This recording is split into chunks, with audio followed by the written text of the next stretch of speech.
बानी एमक्यूएम से राहें जुदा कर चुके हैं। अगर मुतालबात मंजूर ना हुए तो जल्द फैसला करने के मजाज होंगे। गवर्नर सिंध कामरान तसूरी ने दो टोक मौक़िफ़ में बताया, वाज़ेह किया कि एमक्यूएम पाकिस्तान के दरवाजे सबके लिए खुले हैं। डॉन न्यूज़ के प्रोग्राम इन फोकस में गुफ्तगू करते हुए गवर्नर सिंध ने वाज़ेह किया कि खालिद मकबूल सिद्दीकी पार्टी के सरबरा हैं, वो ही फारूक सत्तार की वापसी का फैसला करेंगे। शिकवा किया कि एमक्यूएम पर एतमाद नहीं किया जा रहा। हम चाहते हैं कि ये हुकूमत चले, मजबूर ना किया जाए कि हम भी इलेक्शन की तारीख मांग लें।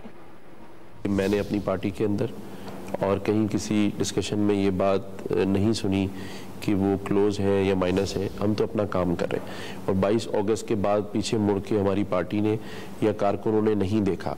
सिर्फ हमें जिस चीज़ की एहसास होता है वो ये कि हम पर अभी तक वो ट्रस्ट नहीं किया जा रहा कि हमने इतना बड़ा कदम उठाया 22 का, और उसके बाद भी आज हम अपने लापता साथियों और ऑफिसेज की फरियाद कर रहे हैं। हम चाहते हैं कि ये कोलिशन चले और हम चाहते हैं कि निज़ाम चले और हम उसके साथ खड़े रहें, लेकिन अगर हमें मजबूर किया गया तो फिर मैं समझता हूँ कि मेरी पार्टी, क्योंकि मैं इस वक्त पार्टी का हिस्सा नहीं हूँ, वफाक का नुमाइंदा हूँ, लेकिन जो मुझे बातें समझ में आ रही हैं, सुनने में आ रही हैं, तो कहीं ऐसा ना हो कि आइंदा आने वाले दिनों में मेरी पार्टी भी इलेक्शन की डेट ना मांगना शुरू करे। हमने अभी पीपल्स पार्टी के दोस्तों को और हमारी पार्टी ने नून लीग के दोस्तों को ये कन्वे किया है कि अगर हमारे मसाइल हल नहीं किए गए तो फिर हम अपना फैसला करने के लिए तैयार बैठे। फारूक सत्तार भाई का मैं आपको आज क्लियर कर दूं कि फारूक सत्तार भाई भी आए, लेकिन हमारे जो कन्वीनियर हैं वो डॉक्टर खालिद मकबूल सिद्दीकी भाई हैं।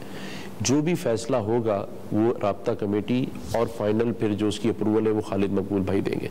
अगर वो समझेंगे कि जो पार्टी के मफाद में है, पार्टी के लिए काम करना चाहता है और with in the party politics नहीं करना चाहता, उसके लिए वेलकम है।